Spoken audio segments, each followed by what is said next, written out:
E aí galera, beleza? Professor Lúcio aqui com vocês. Então é o seguinte, como você já tá ligado aí toda terça e sábado, né, no canal do SAI Digital, nós estamos aí com a websérie do Missão Enem, do SAI, com aquela equipe top de professores que você já conhece a carinha de alguns aí, para auxiliar você que está se preparando para a prova do Enem. Então, de praxe, não esqueça de deixar seu like aí no vídeo, curtir, compartilhar com seus amigos, comentar, fazer bombar as redes sociais aí, né? O @SAI Digital aí, né? Marca a gente lá, coloca, posta foto que você está estudando, acompanhando as aulas, né? Que isso aqui vai fazer a diferença para você na sua prova, beleza? Então, vamos lá.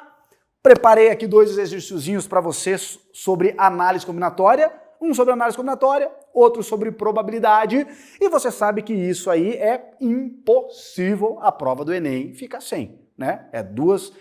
São duas questões que você não vai ter uma só, você vai ter várias questões, tanto de análise combinatória quanto de probabilidade. Então a primeira questãozinha aqui, ó, de análise combinatória, tá aqui para você, né, a habilidade que você quer dentro da BNCC para resolver os exercícios de análise combinatória. Então a primeira aqui, famosíssima, a do caminhão cegonha. Isso aqui surpreendeu muita gente quando o Enem cobrou, que isso aqui envolve o conceito de combinação com elementos repetidos, né?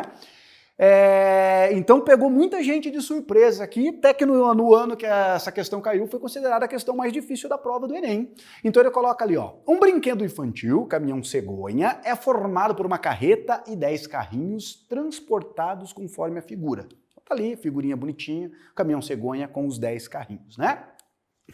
Ele fala lá, ó, no setor de produção da empresa que fabrica esse brinquedo é feita a pintura de todos os carrinhos para que o aspecto do brinquedo fique mais atraente. São utilizadas as cores amarelo, branco, laranja e o glorioso verde. E cada carrinho é pintado apenas com uma cor. O caminhão cegonha tem uma cor fixa. A empresa determinou que em todo caminhão cegonha deve haver pelo menos um carrinho de cada cor. Extremamente importante isso. Então você montou o caminhão cegonha, você tem que ter um carrinho amarelo, um carrinho branco, um carrinho laranja e um carrinho verde. Isso tem que ter. Pelo menos um de cada cor tem que ter. O resto não sabemos, mas pelo menos um de cada uma dessas 4 cores tem que ter. Mudança de posição dos carrinhos no caminhão cegonha não gera um novo modelo de brinquedo. Importante isso também. Com base nessas informações, quantos são os modelos distintos do brinquedo caminhão cegonha essa empresa deverá produzir? Então aqui ainda para deixar um pouquinho mais complicado, ó, o nosso querido examinador ele nem colocou o valor, ele deixou em função, né, dos símbolos que envolvem a análise combinatória, com exceção aqui desses dois últimos aqui que remetem um pouco à parte de princípio fundamental de contagem. Mas qual que é a estratégia que a gente vai utilizar para resolver esse exercício? Olha que coisa mais linda do mundo.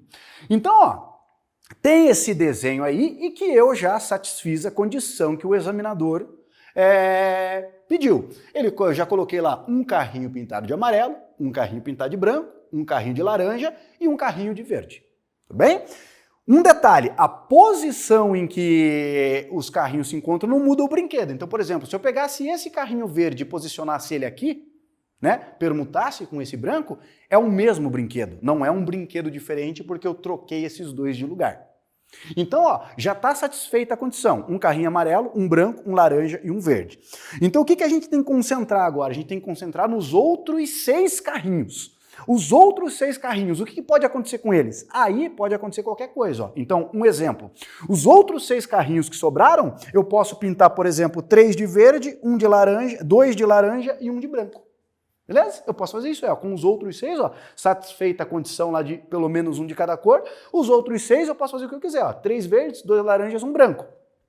Pode ser, ó, 3 brancos e 3 amarelos.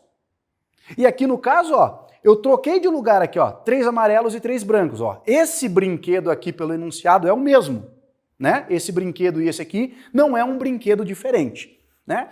Então o que a gente tem que se ligar? Os 6 carrinhos que sobram,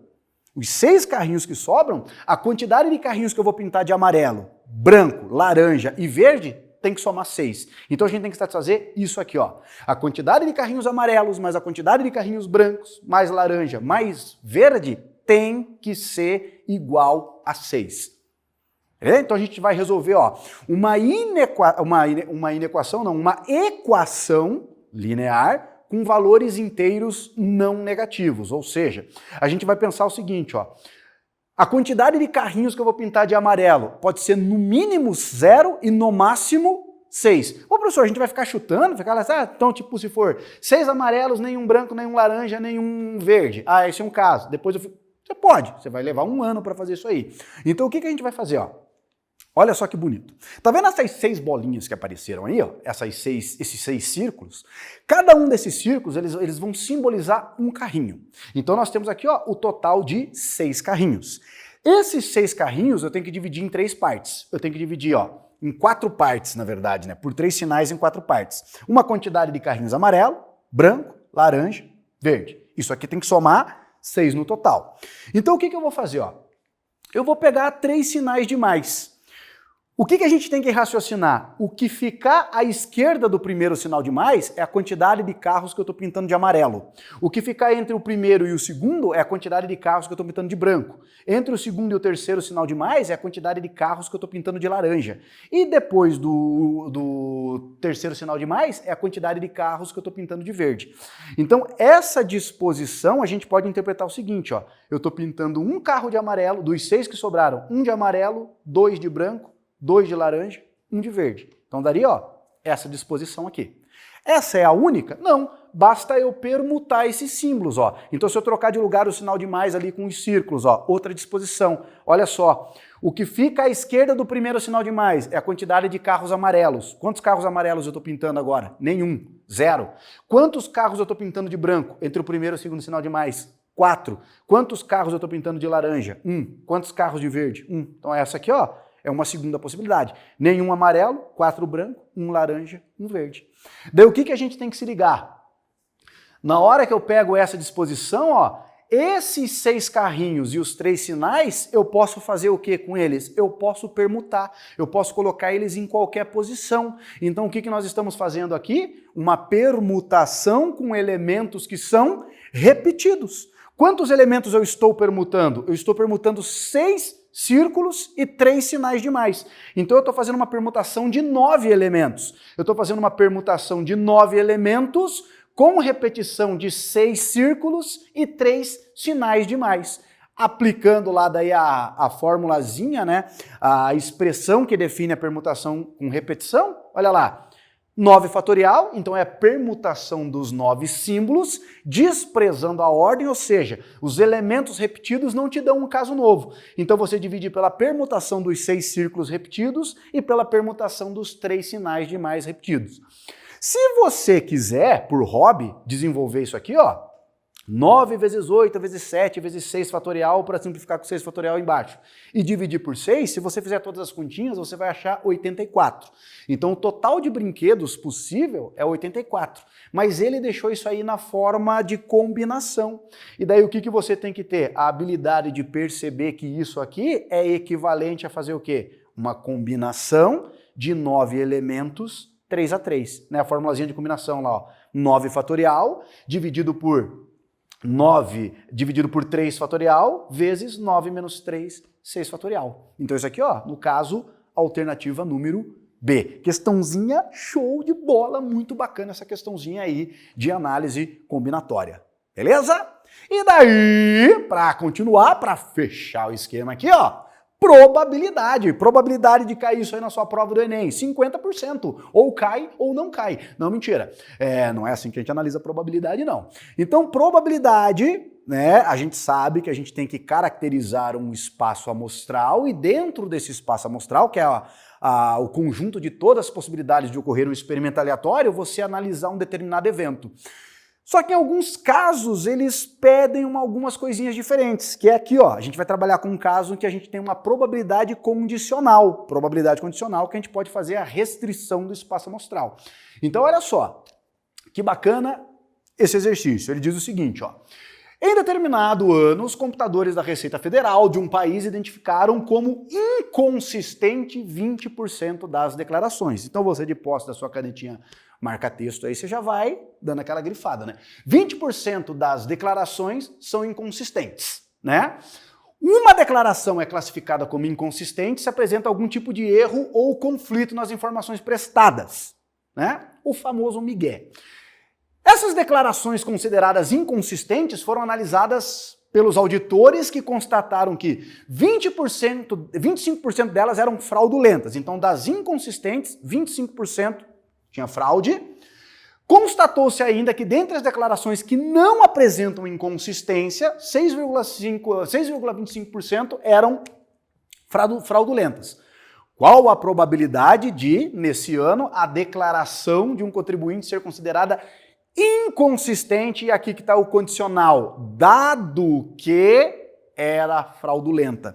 Então a gente não analisa todo o espaço amostral das declarações que foram enviadas, somente aquelas que eram fraudulentas. Essa a gente pode fazer a restrição do espaço amostral. Então o que eu sugiro que você faça nesse tipo de exercício quando você tem porcentagem, só que você não sabe o valor? Ah, professor, geralmente eu falo que são 100, e daí são 100 declarações que foram mandadas. Ah, então 20%, ou seja, 20%, eu posso fazer isso? Pode. Isso aqui não vai depender do total, mas é mais bonito, é mais legal, fica mais vistoso, ó, se você montar uma tabelinha.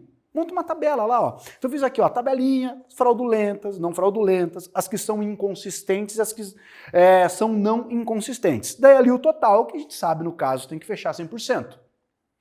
Então olha só, 20% são consideradas inconsistentes, ó, inconsistentes 20%. Então marquei lá, 20% inconsistente. Tudo bem? Tranquilo? Automaticamente, 80% vai ser não inconsistente, para fechar os 100%. Né? O que a gente chama de espaço amostral complementar. Se você tem 20% de inconsistente, o que falta para o 100% é não inconsistente. Agora ele diz o seguinte, ó, ele diz que dessas aqui, ó, das inconsistentes, ó, das inconsistentes, 25% é fraudulenta. Então, ó, fraudulenta. 25% de 20%, né? 25% de 20%. 25% é um quarto, né? Um quarto de 20%. 20% dividido por 4. No caso, daria 5%. Ou você passa as porcentagens para a forma decimal, ó, 25% é 0,25, 20% é 0,20. Multiplicando os dois, nós temos o quê? 5% das declarações que foram enviadas são inconsistentes e fraudulentas. Automaticamente, se 5% das inconsistentes são fraudulentas, qual é a porcentagem de inconsistentes? Não é 20%? Então, para fechar aqui, ó, 15%. Tranquilo? Então, ó, a tabela vai se completando de maneira intuitiva para a gente. Agora, ó, ele diz que das declarações, ó, que não apresentaram inconsistências, né, 6,25 é fraudulento, ó, não inconsistentes, fraudulentas, 6,25% de 80%. Faz as continhas lá, ó, passa para decimal, 0,0625 vezes 0,8, ó. Confia no Tata, vai dar 0,05, vai dar 5%. Ah, professor, eu já entendi, vai dar sempre 5%, então não, aqui foi coincidência, tudo bem? Daí, automaticamente, se ali é 5%, para completar os 80%, 75%. Aqui, para a resolução do exercício, nem vai ser necessário, mas vamos só para deixar bonitinho completar a tabela, né?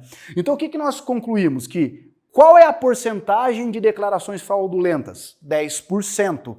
Qual é a porcentagem automaticamente de não fraudulentas? 90%. Perceba que o total fecha o espaço amostral, que é 100%. Beleza? Tranquilo?